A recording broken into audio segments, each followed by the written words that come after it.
வணக்கம் நண்பர்களே. ஜோதிடம் பத்தின தகவல்கள தெரிஞ்சுக்க நம்மளோட சேனல சப்ஸ்கிரைப் பண்ணிக்கங்க. சிம்ம ராசி அன்பர்களே, இந்த மாதம் பணவரவு கணிசமாக உயரும். புதிய ஆடை ஆபரணங்கள் சேரும். மனதில் தன்னம்பிக்கை அதிகரிக்கும். எதையும் சாதிக்க வேண்டும் என்ற மன உறுதி ஏற்படும். பழைய வாகனத்தை மாற்றிவிட்டு புதிய வாகனம் வாங்குவீர்கள். கணவன் மனைவிக்கு இடையே ஏற்பட்டு இருந்த கருத்து வேறுபாடுகள் நீங்கி அந்யோன்யம் அதிகரிக்கும். குடும்பத்தில் மகிழ்ச்சியும் நிம்மதியும் ஏற்படும். பிரிந்திருந்த தம்பதிகள் ஒன்று சேர்வார்கள். சிலருக்கு குழந்தை பாக்கியம் கிடைக்கும். சுப நிகழ்ச்சிகளில் கலந்து கொள்ளும் வாய்ப்பு ஏற்படும். குடும்பத்துடன் விருந்து விசேஷங்களுக்கு சென்று வருவீர்கள். உறவினர்களால் உதவிகள் கிடைக்கும். அதே நேரத்தில் அவர்களால் சிறு உபத்திரமும் ஏற்படலாம். உறவினர்கள் வகையில் சற்று பக்குவமாக நடந்து கொள்வது நல்லது. வெளி வட்டாரத்தில் மதிப்பு மரியாதை கூடும். வாழ்க்கை துணை வழி உறவுகள் உங்கள் ஆலோசனைகளை ஏற்றுக்கொள்வார்கள். அவர்கள் மத்தியில் உங்கள் கௌரவம் உயரும். தந்தையுடன் மனஸ்தாபம் ஏற்பட வாய்ப்புள்ளதால் பொறுமையை கடைபிடிப்பது நல்லது.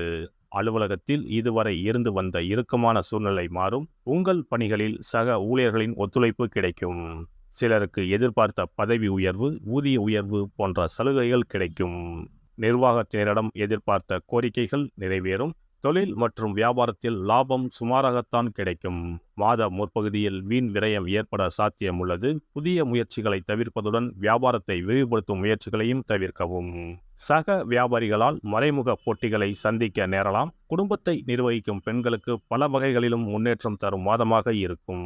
புகுந்த வீட்டு உறவினர்கள் மத்தியில் மதிப்பும் மரியாதையும் கூடும். கணவரின் பாராட்டுகள் கிடைக்கும்.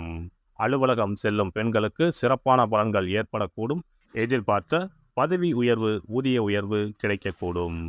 கலைத்துறையினருக்கு உடல் ஆரோக்கியம் பெறும். கடன் பிரச்சனைகள் தீரும். வாக்கு வன்மையால் எல்லா நன்மைகளும் கிடைக்கப் பெறுவீர்கள். பணவரவு மன திருப்தியை தரும்.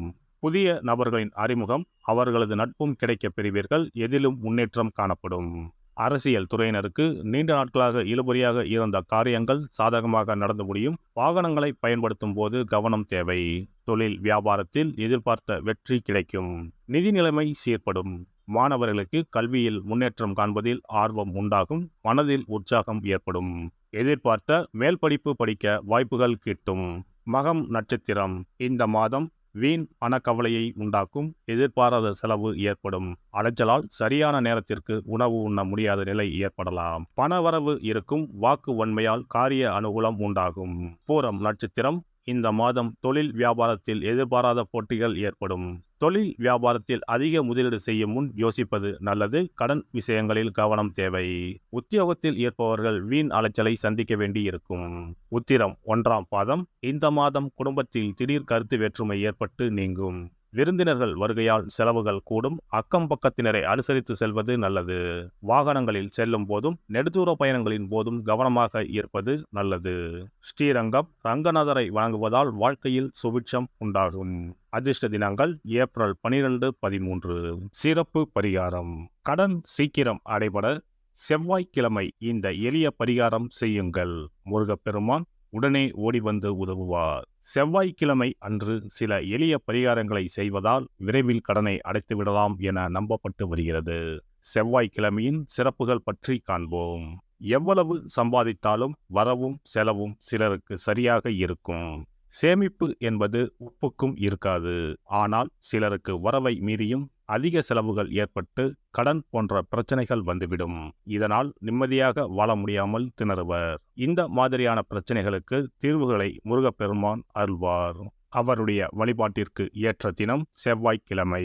செவ்வாய்க்கிழமை அன்றைய நாளில் கடன் பிரச்சனைகள், பணி தொடர்பான பிரச்சனைகளை நினைத்து முருகனை வழிபடலாம். செவ்வாய்க்கிழமை அன்று நல்ல செயல்களை தொடங்க ஏற்ற நாள் இல்லை என்பது பாரம்பரியமாக நம்பப்பட்டு வருகிறது. ஆனால் செவ்வாய்க்கிழமை ராகு காலத்தில் செய்யப்படும் வழிபாடு பூஜைகளுக்கு ஆற்றல் அதிகம் என்பது ஐதீகம். செவ்வாய்க்கிழமை அன்று வரும் ராகு காலத்தில் அம்மன் துர்க்கைக்கு எலுமிச்சை தீபம் ஏற்றி வழிபாடு செய்தால் திருமண தடை விலகும். எப்பேற்பட்ட பிரச்சனையாக இருந்தாலும் உடனடியாக தீரும் என்பது ஐதீகம். அதே போலவே துர்க்கை அம்மனுக்கு ராகு காலத்தில் எலுமிச்சை மாலை போட்டு வழிபாடு செய்தால் நல்ல வேலை கிடைக்கும். நம்முடைய கடன் பிரச்சனைகள் தீரும் என ஆன்மீக பெரியோர் கூறுகின்றனர்.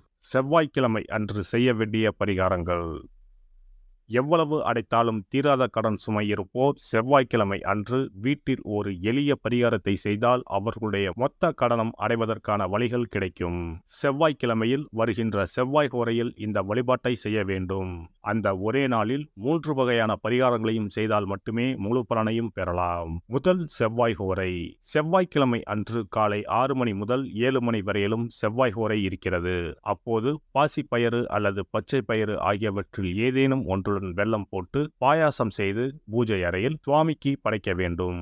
வீட்டு பூஜை அறையில் விளக்கேற்றி எங்களுடைய வீட்டின் கடன் சுமைகள் விரைவில் அடைபடுவதற்கான வழிவாய்ப்பை எங்களுக்கு கண்முன்னே காட்டுங்கள் என குலதெய்வம், இஷ்ட தெய்வம் எல்லோரிடமும் பிரார்த்தனை செய்ய வேண்டும். இரண்டாவது செவ்வாய் ஹோரை செவ்வாய்க்கிழமை அன்று பகல் பொழுதில் 1 மணி முதல் 2 மணி வரை இருக்கிறது.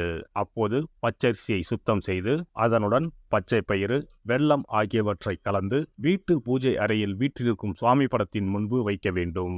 பின்னர் நாங்கள் கோமாதாவிற்கு செய்யும் இந்த தானத்தை ஏற்று எங்களுடைய கடன் சுமை குறைந்து நிம்மதியான வாழ்க்கை கிடைக்க 30 முக்கோடி தேவர்களும் அருள் புரிய வேண்டிக் கொள்கிறோம் என மனதினுள் பிரார்த்தனை செய்ய வேண்டும். உங்களுடைய வீட்டில் யாரின் பெயரில் அதிகமான கடனை வாங்கி இருக்கிறீர்களோ அவர்களின் கையால் பாசிப்பயறு வெல்லம் கலந்த பச்சரிசியை கோமாதாவிற்கு தானமாக கொடுங்கள். பசுமாட்டிற்கு இந்த தானத்தை செய்த பிறகுதான் அன்றைய தினம் பகலில் உணவு சாப்பிட வேண்டும். ஒருவேளை நீங்கள் பணிக்கு செல்பவராக இருந்தால் காலையில் இதையெல்லாம் தயார் செய்து கையில் எடுத்துக்கொண்டு சென்று விடுங்கள். உங்கள் மனதிற்குள் எல்லாவற்றையும் பிரார்த்தனை செய்துவிட்டு பணியிடத்திற்கு அருகில் உள்ள பசுமாட்டிற்கு வழங்கலாம். மூன்றாவது செவ்வாய் ஹோரை. 3ஆம் செவ்வாய் ஹோரை செவ்வாய்க்கிழமை அன்று மாலை 6 மணிக்கு மேல் வரும். அப்போது உங்கள் வீட்டு பூஜை அறையில் ஒரு நெய் தீபத்தை ஏற்றுங்கள். நீங்கள் வழக்கமாக ஏற்றும் தீபத்தினை தவிரவும் மற்றொரு அகல் விளக்கில் நெய் தீபம் கட்டாயம் ஏற்ற வேண்டும்.